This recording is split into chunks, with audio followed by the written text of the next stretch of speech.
keluar. Suaranya ya. Dan sama Sedang juga direkam. seperti prinsip guru ya ke murid-muridnya.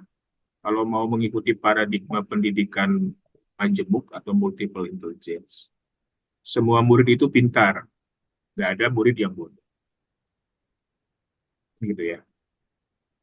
Kalau sebagai guru itu punya persepsi ada murid yang bodoh tuh cara berpikir gurunya udah keliru.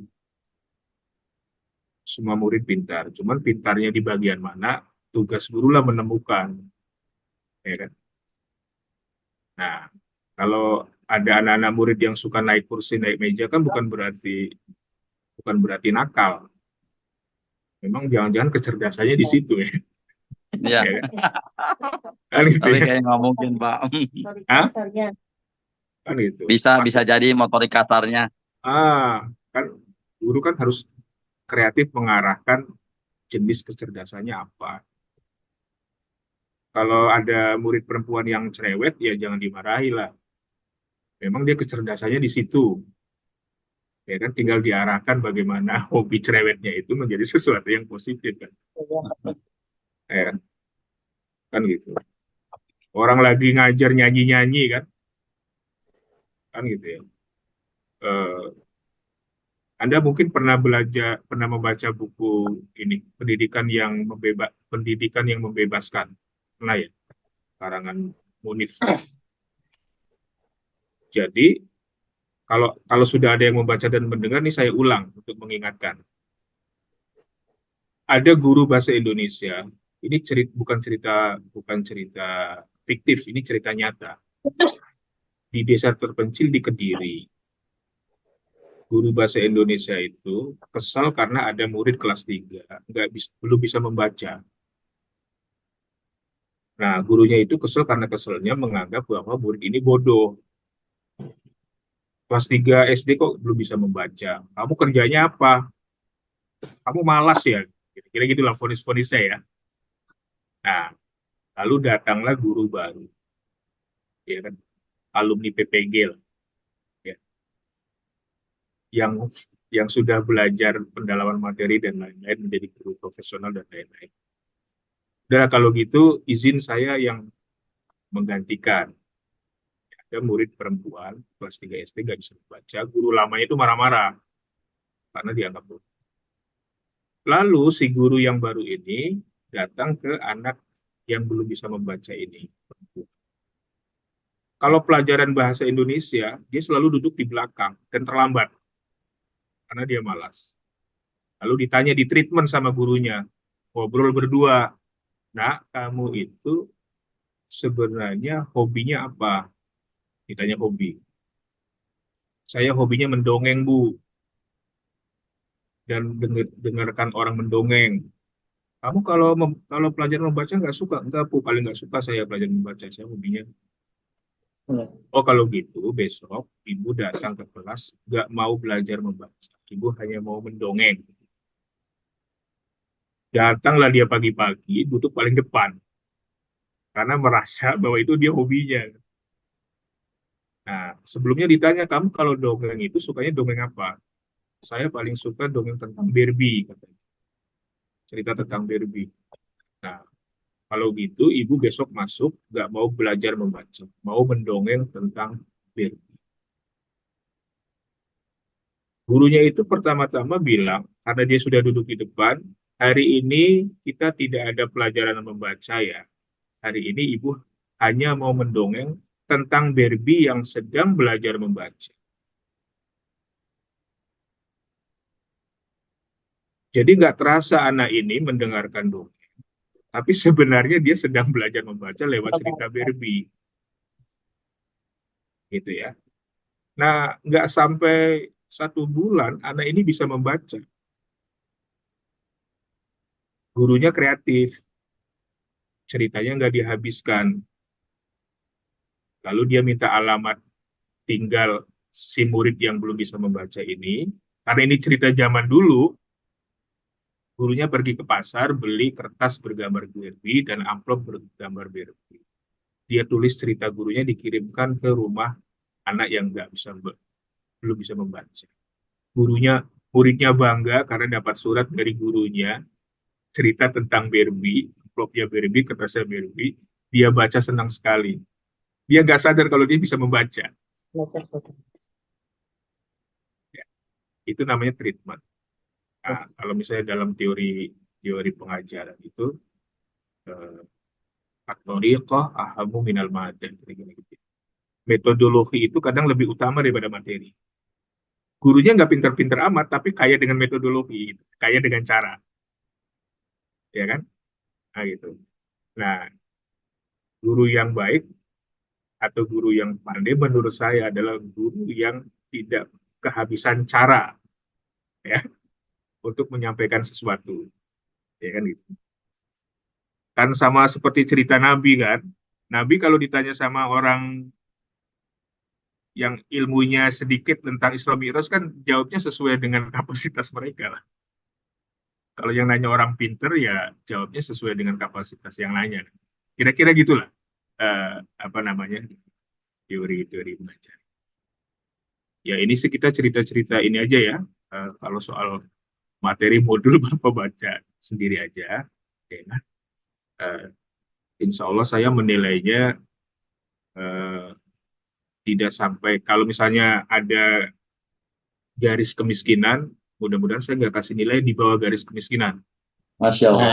Ya Makasih Pak Allah. dosen, Makasih, makasih. Pak. ya kan? Makasih banyak, Karena Pak. Insya Allah. kalau di bawah garis kemiskinan susah lagi nanti. Ya kan? Kalaupun ada yang rendah, itu rendah dalam kategori lulus. Amin ya Allah, makasih Pak dosen. Insya Allah. Banyak, Pak. Karena saya percayanya gini, Jangan lupa Pak Dokter Andri. karena saya percayanya gini ya, orang itu harus dikasih makan dulu baru kasih nasihat, gitu ya. Jangan pernah ngasih nasihat sama orang lapar, dia nggak mau dia, ya kan gitu. Dikasih makan dulu baru diperintah, ya kan? Jangan memerintah dalam keadaan lapar. Kira-kira. Nah supaya guru-guru ini semangat, ya kan? Dikasih sim dulu lah, ya kan? Nah, baru diminta supaya bekerja secara profesional. Nanti bisa sendiri kok sebenarnya, ya, bisa sendiri. Karena kadang-kadang semangat itu bisa merubah sesuatu ya. Nah, salah satu bentuk semangat ya Bapak Ibu harus sudah tersertifikasi. Ya. Karena kebutuhannya banyak di belakang kan. Ya. Pengorban pengorbanannya sudah lama dan besar. Ya kan? Nah, tapi mungkin penghargaannya karena menurut saya nggak ada guru yang bodoh sebenarnya. Guru yang nggak semangat banyak karena belum tersertifikasi jadi belum semangat. Kalau sudah nanti semangat semua. Iya Pak, insya Allah Pak tetap semangat. Saya lebih ke sana lah ya cara apa namanya. Ya kalau kalau profesional beneran ya jangan menuntut guru lah, ya kan? Guru seberapa sih dapatnya? Nah, tapi dengan dengan cara begini kita tetap punya semangat untuk meningkatkan kualitas, ya kan? Sama dengan anak-anak kita ya. Kalau kalau apa namanya kita ingin sesuatu itu biasanya kasih dulu sesuatu baru kita perintah.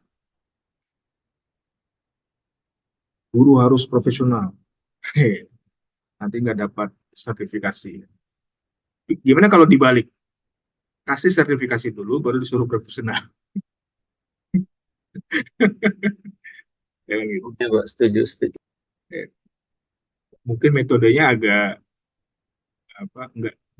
agak kurang profesional, tapi menurut saya profesional.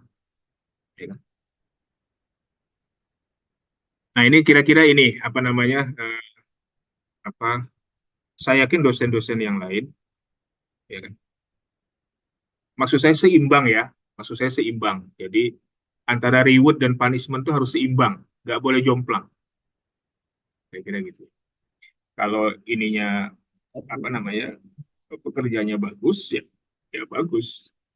Nah, kalaupun salah sedikit, eh, ya taruh aja di pas garisnya, jangan di bawahnya, ya kan? Kalau di bawahnya misalnya kategori nggak lulus, itu kan susah juga.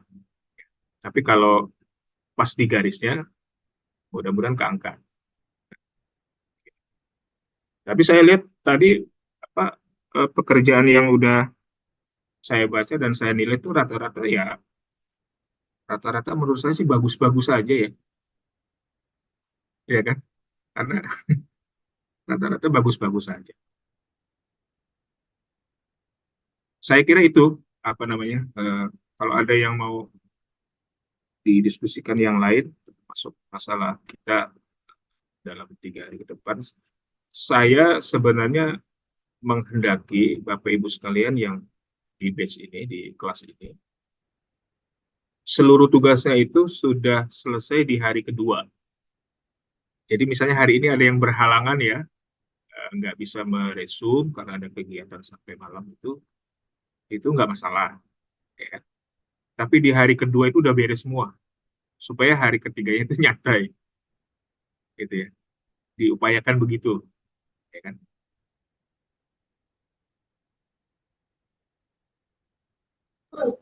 Dan Izin harus Pak dosen silakan bertanya, Pak siapa Pak Nurman. iya, kalau untuk tadi yang dibilang Pak dosen, semisal di hari ke-12, untuk tamnya bagaimana Pak di hari Ya, ketiga? Untuk pengerjaan tamnya bisa dimajuin nggak kira-kira ya?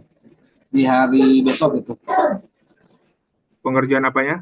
tam, postes akhir. Oh, kalau postes kayaknya enggak ya. Oh enggak ya? Postes, Oh, gitu. postes kan ada apa? Ada panitia yang ngatur ya kalau postes. Maksudnya yang 3 itu loh yang resume, kemudian eh, apa yang kedua itu? JBL. Analisis bahan ajar ya, Iya, Sisbana. PJBL. sama PBL. Iya. Itu aja Tadi, yang dimaksimalkan di hari kedua. kan Supaya biasanya nanti di hari ketiga suka ada Zoom lagi dengan Bapak dosen. iya di Iya, hari ketiga ya. ada sinkronus lagi. Iya. Ya ini sinkronus ini eh, tujuannya pertama kita saling menyemangati aja satu sama lain, ya. Menyemangati bekerja sama yang baik gitu ya. Karena ini kan eh, jadi kalau mau berhasil jangan sendirian lah kira-kira gitu. Kalau Siap Pak dosen. berhasil tuh sama-sama Bareng-bareng. gitu. Mulai bersama, berhasil bersama, saling sapa satu sama lain. Baik, terima kasih Pak dosen. Ya.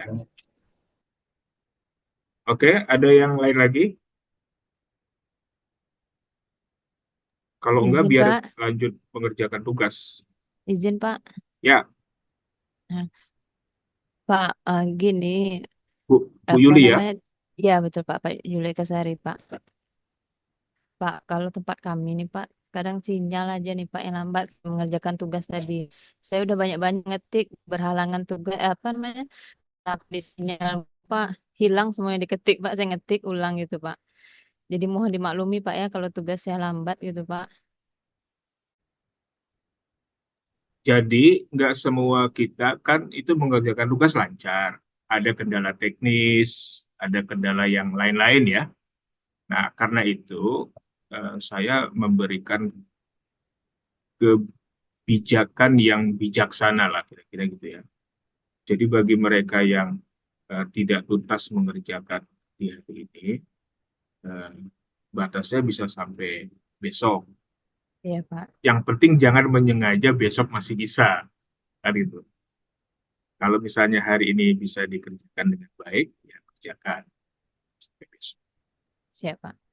Itu aja prinsipnya. Tinggal dikelola aja. Gitu. Iya Pak. Terima kasih banyak Pak ya. Oke.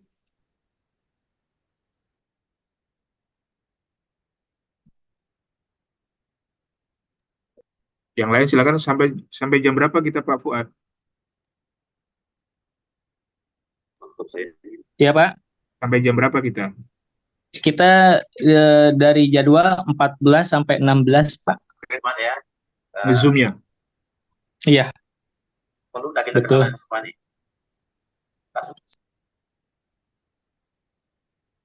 Kan sebenarnya tidak harus sampai jam 16 ya. Silakan. Iya Pak. Karena kebetulan saya ada kelas jam 3. Oh, Ya, jadi kita akhiri sampai jam 3 ya. Baik, Pak. Kita melanjutkan tugas Rasumut. Ya, lebih baik waktunya digunakan untuk betul. ya kan? Oke. Betul. Ya, Pak. Kalau ini kan cuman apa? Izin Penyemangat. bertanya, Pak. Ya, gimana Bu Endang? Ini Pak, tentang kan ini nggak ada sinkronus lagi, terakhir nanti hari ketiga ya Pak ya. Ya, betul. Kami semalam itu baru dijelaskan tentang PJBL yang LK1. Mm-mm. Bisa nggak Bapak, ini kan yang untuk LK2-nya, jadi biar kami itu nggak mengambang gitu. Jadi kayak kemarin tuh sampai lama kami ngerjainnya nggak nyambung-nyambung, jam 12 apa yang nggak dikerjakan gitu Pak. Yang Apa saya- misalnya apa problemnya apa? Kasusnya Ya, apa? kalau yang kemarin kan kita mengerjakan PJBL itu, PJBL kami yang dikhususkan khusus PJBL tentang materi fikih. Nah, kalau yang untuk LK2 nanti ya Pak ya, jadinya ya Pak ya untuk PJBL itu. Ya, gimana? Nah, untuk yang kemarin kan kami mengerjakan LK1. Nah, yang bagian Bapak sekarang ini itu LK2 berarti ya Pak ya? Ya. Tentang apa itu kami lupa. Nah, itu kita melanjutkan materinya itu tentang fikih atau akidah akhlak Pak? Apa gimana Pak? Tidak dong. Enggak jelas Tidak. suaranya ke sana. Tidak lagi berlanjut. LK1 itu kan materinya kan dikhususkan sama dosen itu tentang materi fikih, nggak boleh yang lain. Nah, sekarang kita kan masuk ke modul 2 nih, tentang akidah akhlak. Apakah nanti untuk yang LK2-nya itu melanjutkan yang fikihnya atau khusus akidah akhlak atau gimana Pak? Mohon penjelasannya Pak. Ya. Jadi gini, saya sendiri tadi dari panitia kan minta penjelasan gitu ya. Untuk LK1 dan LK2. Yang Bu Endang kemarin buat itu yang sudah dibuat apa? Fikih. Fikih, bab Ya. sholat. Yang lain tuh gimana? Semua sama fikih kita, Pak. Ya, semua fikih. Iya, semua fikih. Pak. Nah, kalau Sesuai modul. sesuai dengan modul. Ya. Ya, jadi kalau misalnya modulnya tidak akhlak, ya nanti dibuat akhlak. Oke ya. Oke, Gimana Pak. Pak? Suaranya hilang-hilang Pak. Gimana Pak? Ulangi Pak. Ya artinya nanti sesuai dengan modulnya aja. Jadi sesuai dengan modul. Berarti Ya. yang LK2-nya nanti Ya, ke kalau misalnya kalau misalnya saya berarti kan akidah akhlak ya. ya. Oke ya. Pak, Oke, Pak. siapa? Pak Samsul? Iya, Pak. Assalamualaikum warahmatullahi wabarakatuh. Salam. Izin bertanya juga, Pak ya. Ya, kaitan dengan pengalaman kita 3 hari kemarin itu ya, hari yang kedua, Pak. Kaitan dengan PBL PJBL memang masih ngambang, Pak. Kemarin kita masih bingung gitu kaitan apa pembuatan analisis bahan PJBL itu ya. Nah, yang diangkat itu untuk PJBL itu materi yang ada di apa kita pelajari modul sama Pak dosen, apa memang materi fikih untuk anak-anak gitu Pak, untuk siswa kita. Tadi kan seperti Bu Endang ya, sholat ya. Sementara saya kemarin mengangkat itu dari modul tentang zakat produktif. Karena kan PJBL itu kata Pak dosen kemarin itu konstekstual, artinya yang berkenaan dengan masyarakat gitu. Itu yang betul gimana Pak, maksudnya tetap sesuai modul atau Sebenarnya gini, ini yang ideal ya, yang ideal. PJBL modul itu adalah rujukan, gitu ya, atau referensi, kan gitu ya, modul. Ya. Bahwa kemudian kita mau menulis tadi bahasanya kontekstual, ya kan, itu boleh aja. Jadi misalnya itu kan semacam pengembangan. Misalnya contoh sekarang gini, kasih contoh yang konkret. Saya Pak Samsul kemarin itu buatnya apa? Saya zakat produktif, Pak. Jangan produktif. Zakat Itu produktif yang ada di modul itu, Pak, gitu. Tapi zakat produktif ada di modul itu. iya. Artinya topiknya tentang zakat produktif sesuai dengan modul. Itu ya. Oh, iya. Berarti kan fikih ya. Iya betul, Pak, fikih. Fikih. Tapi isunya kan tidak harus plek dari modul itu. Ya kan? Artinya bisa melakukan kontekstualisasi, kan gitu ya. Artinya bukan studi teks ya, kan gitu ya. Tapi kontekstualisasi misalnya topik utamanya adalah zakat produktif, tapi topiknya kan bisa macam-macam. Itu yang dimaksud dengan kontekstualisasi. Oh iya. Ya, misalnya mau melihat zakat produktif di mana nih, ya kan? Di kampung mana, di daerah mana dan lain-lain kan gitu. Itu yang dimaksud kontekstualisasi. Modul menjadi salah satu rujukan topiknya. Pengembangannya bisa macam-macam. Isunya masih tetap tentang zakat produktif dalam kerangka keilmuan fikih. Oh, iya. Itu yang dimaksud kontekstualisasi. Oke, ya. Oke, Pak. Jazakallah, Pak. Ya, Makasih. ya. Ya, gimana Bu Endang? Ya, gini Pak. Izin teman-teman, ada nggak yang bisa screen apa? Ini apa? Share screen.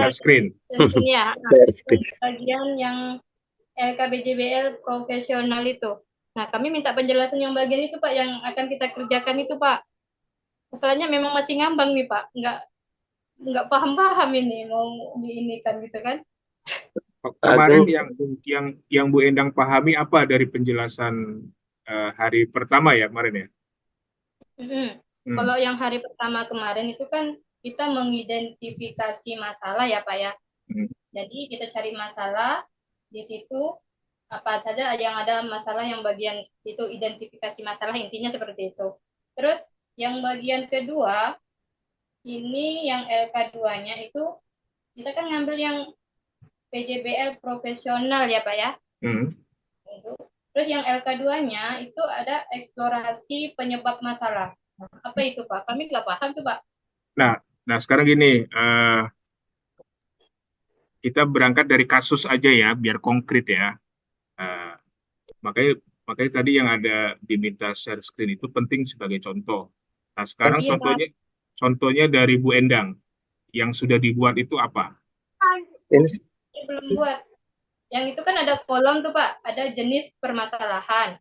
Kolom yang pertama. Kemudian kolom yang bagian keduanya ada hasil eksplorasi penyebab masalah. Kemudian yang ketiganya itu ada analisis hasil eksplorasi masalah. Nah, apa yang kita mau isi itu ngapa tuh Pak? Masih belum kepikiran. Ya. Begitu Bu Endang menemukan masalah, ya kan?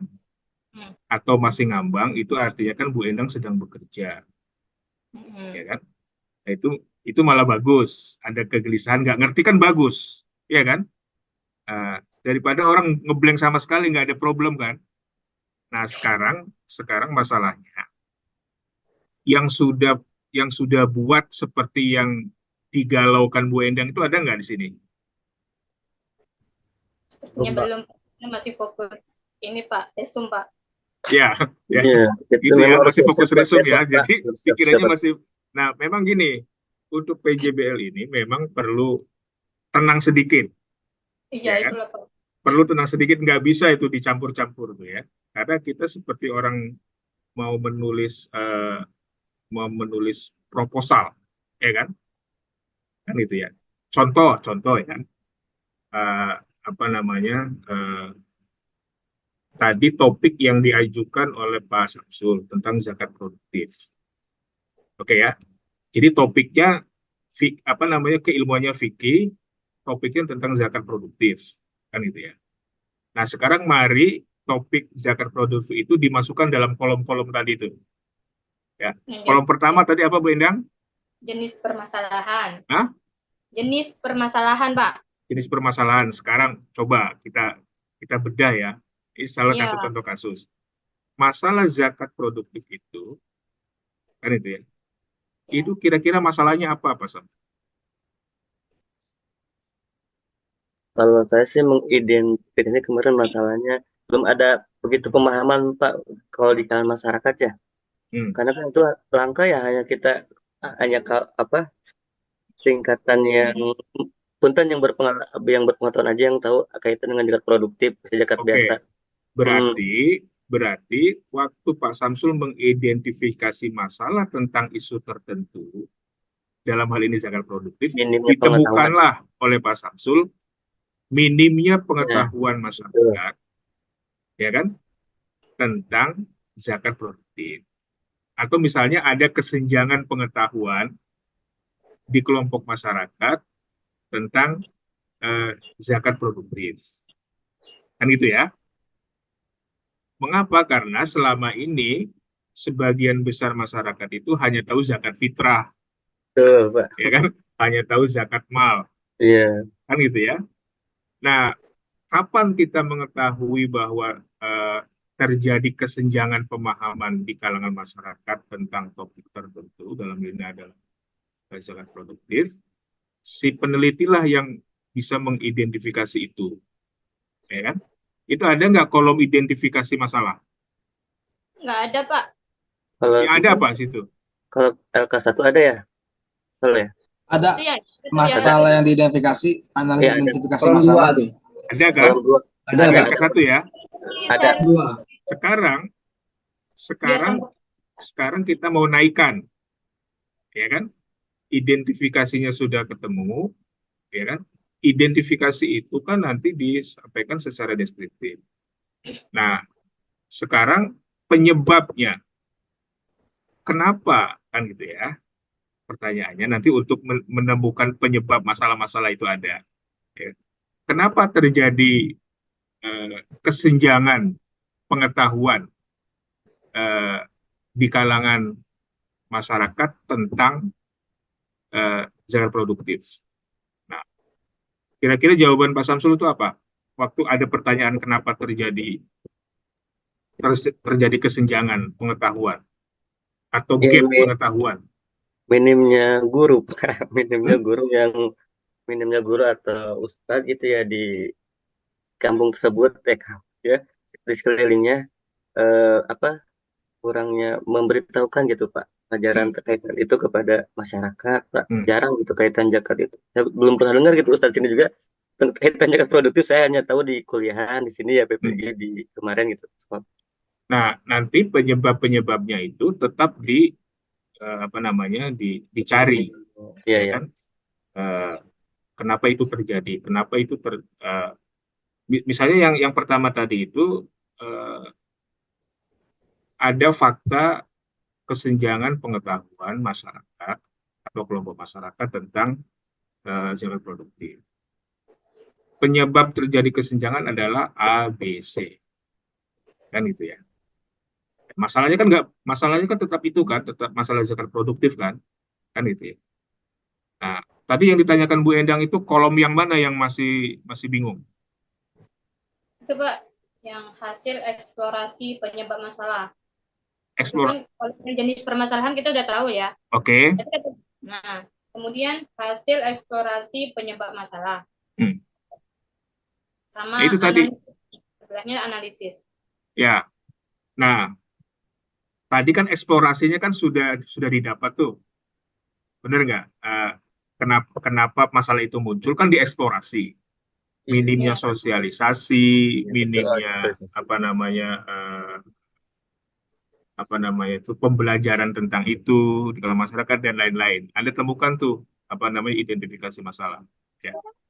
Nah, kemudian naik lagi nih yang ketiga nih, melakukan analisis. Hasil kan itu ya. Analisis terhadap eh, hasil eksplorasi kita yang tadi misalnya kurangnya sosialis dan lain-lain itu dianalisis oleh kita. Jadi itu memang naik tuh, satu, kita menemukan masalahnya apa, kemudian menemukan penyebab masalahnya itu apa, kan gitu ya. Kemudian kita menganalisisnya kenapa ini terjadi. Jadi kira-kira pernyataan tingkatannya itu gini, terjadi apa, ya kan? Yang kedua, kenapa ini terjadi? Kalau yang pertama itu pertanyaannya apa, kan gitu ya. Kemudian yang kedua itu pertanyaannya kenapa, Anda menemukan penyebab-penyebabnya dan Anda eksplorasi. Kemudian menganalisis itu nanti hasilnya adalah rekomendasi atau temuan kita dengan menganalisis itu. Jadi kita sendiri yang menemukan masalah, yang kedua mencari penyebab kenapa masalah itu muncul, yang kedua menganalisisnya supaya misalnya masalah ini tidak terjadi atau setidaknya mengurangi, ya, Anda mencari jalan keluar, ya. Jadi menemukan masalah, mengidentifikasi masalah, menemukan penyebab-penyebab masalah, terakhirnya Anda menemukan jalan keluar dengan cara Anda sendiri. Kira-kira gitu. Ini kan penelitian kan nanti itu ujungnya, ya kan? Kita hanya disuruh mencari satu masalah. Nah, nanti dengan sendirinya kalau kita menemukan topiknya atau kasusnya, itu nanti membahasnya lebih enak. Harus ada contohnya kayak tadi kan zakat produktif. Memang butuh ini ya, butuh perenungan yang pengerjaannya itu nggak sama dengan meresum nih, ya. Pekerjaannya mikir nih kalau yang PJBL. Butuh waktu yang santai. Butuh waktu yang santai sambil ngopi. Enjoy ngopi. Sambil ngopi ya, bisa tuh. Dulu ke pasar, Pak. Kalau sekarang dipaksa suruh itu tuh nggak bisa tuh. Ya. Baru kata ngeresum mikir PJBL makin panas kayaknya otaknya. Iya, kan tahapan kita nih, tapi nggak apa-apa pemanasan. Bener-bener pemanasan, Pak. Jangan nanti memikirkan PJBL yang agak rumit sedikit, ya kan? Iya, Pak. Meninggalkan yang mudah. Yang dia itu, Pak. Tapi nggak apa-apa itu di guru yang baik itu guru yang mikir. Ya, Banyak pikiran juga baik kayaknya itu. baru 2 jenis modul ini. Order thinking ya, Pak. Order thinking. Pak, izin lagi, Pak. Ya, gimana? Supaya lebih ini ya, Pak, supaya lebih paham lagi kami.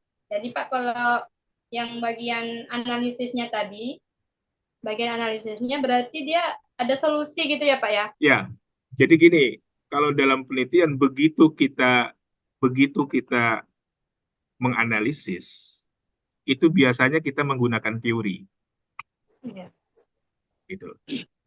Kalau yang tadi kan, yang pertama, kedua, tahap pertama dan kedua itu kan belum ada teorinya, ya kan?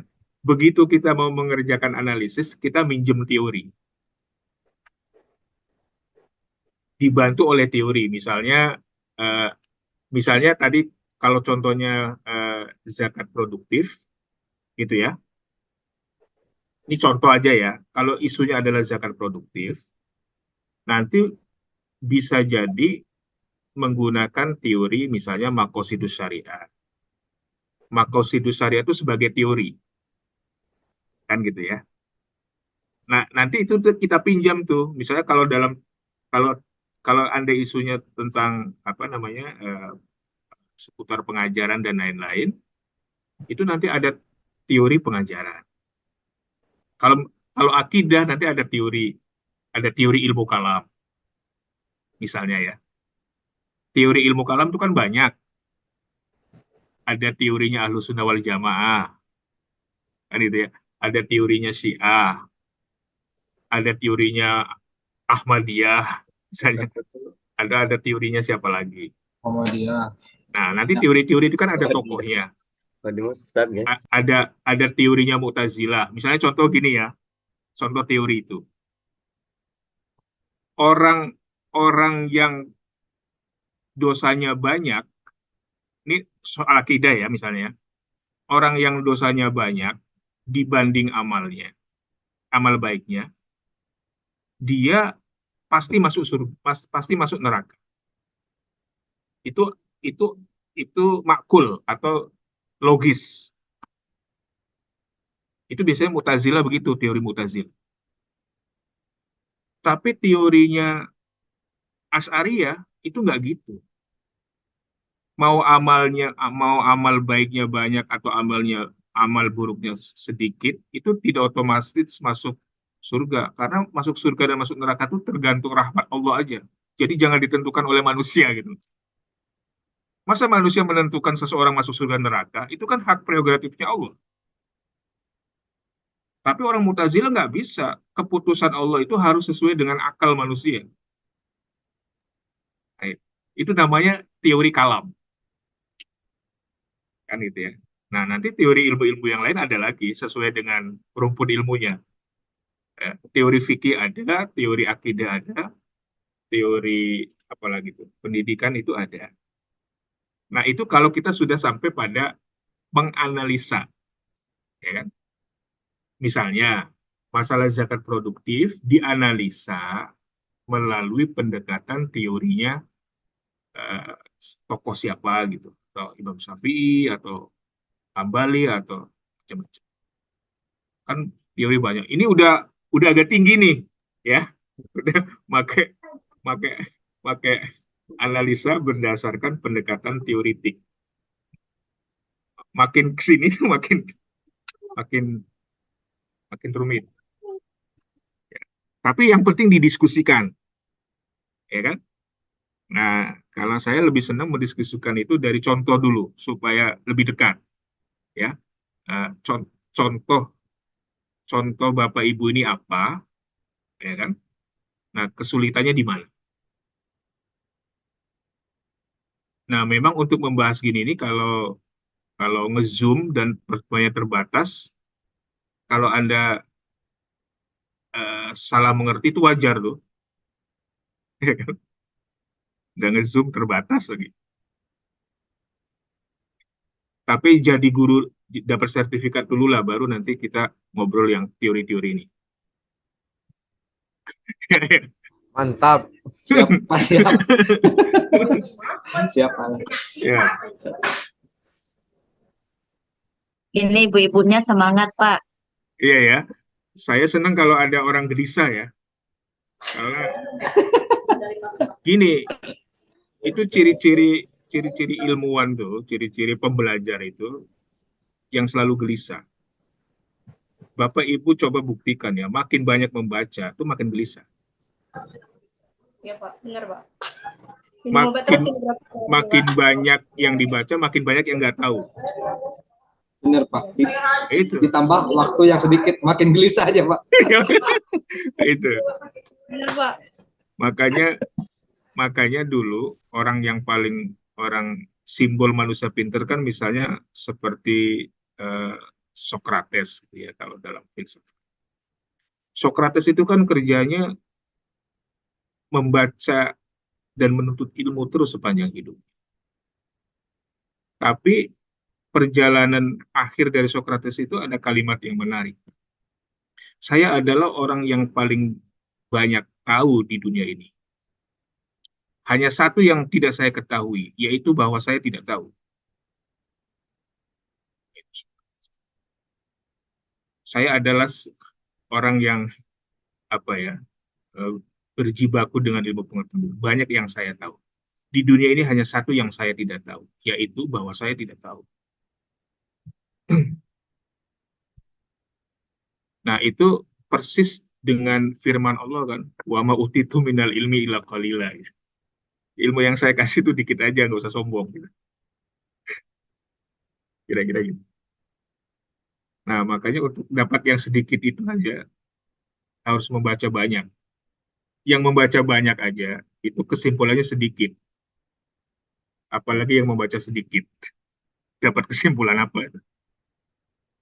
Apalagi yang nggak membaca sama sekali. Nah, Nanti kalau ada murid yang banyak tanya, itu harus dihargai ya. Itu ciri-ciri ilmuwan tuh banyak nanya. Karena bertanya itu kadang-kadang lebih susah daripada menjawab.